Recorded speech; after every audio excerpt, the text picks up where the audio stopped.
ഈ ഇലക്ഷന് മുൻപ് ഇത് തന്നെയാണ് ചരിത്രം കേട്ടിട്ടില്ല. എത്ര പ്രാവശ്യമാണ് പറഞ്ഞത് ഈ ഇലക്ഷന് മുൻപ്? അധികാരത്തിൽ വന്നാൽ ഈ അടി തന്നെയാണ് നടക്കാന്ന് പറഞ്ഞത്. അയ്യോ ഞങ്ങൾ ഒറ്റക്കെട്ടാണ്, ഞങ്ങൾക്ക് അങ്ങനെ ഒരു പ്രശ്നമില്ല, ACC ആണ് ഇതൊക്കെ തീരുമാനിക്കുന്നത് പറഞ്ഞ ആൾക്കാരാണ്. പിന്നെ അടിയൊന്നുമില്ല. തീരുമാനിക്കട്ടെ തന്നെയല്ലേ ഇപ്പോഴും പറയുന്നത്. I appreciate that. I support the sportsman spirit of our executive editor. നമുക്ക് വാർത്തയല്ലേ, that's it. അപ്പോൾ സോ നമുക്കൊരു ഇടവേളയ്ക്ക് പോവാം. ഇടവേളയ്ക്ക് ശേഷം ഇതുവരെ അതുകൊണ്ടാണ് ഞാൻ ഇന്ന് ഇപ്പോ മാത്യു കുലാൻ പറഞ്ഞതിനകത്ത് സാങ്കേതികമായ ഒരു തെറ്റുമില്ല എന്ന് വാദിക്കാനുള്ള കാരണം അതുകൊണ്ടാണ്. സാങ്കേതികത്വം പലപ്പോഴും പരാജയപ്പെടാറുണ്ട്.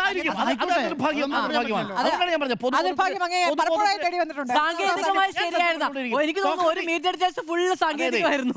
അതൊക്കെ പക്ഷെ നാട്ടുകാർ വോട്ട് തോട്ടിപ്പോയി. പൊതുബോധം എപ്പോഴും സത്യത്തിനൊപ്പം നിൽക്കുന്നതാണെന്ന വാദം താങ്കൾക്കില്ലല്ലോ.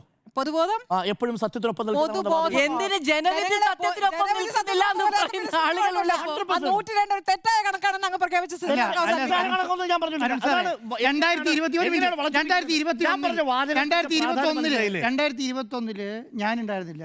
ഡോക്ടർ അരുൺകുമാർ വാദിച്ചതൊക്കെ എടുത്ത് നോക്കിക്കോളൂ. അന്ന് പിണറായി വിജയൻ അധികാരത്തിൽ വരും തന്നെയായിരിക്കും വാദിച്ചിട്ടുണ്ടാവുക.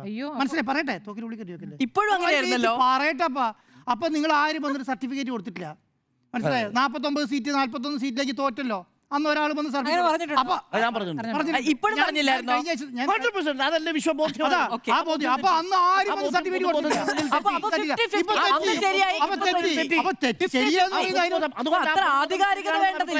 സത്യമാണെന്ന് മാത്രമേ എനിക്ക് അഭിപ്രായമുള്ളൂ. അത് ശരിയാകണമെന്ന് നിർബന്ധമില്ല.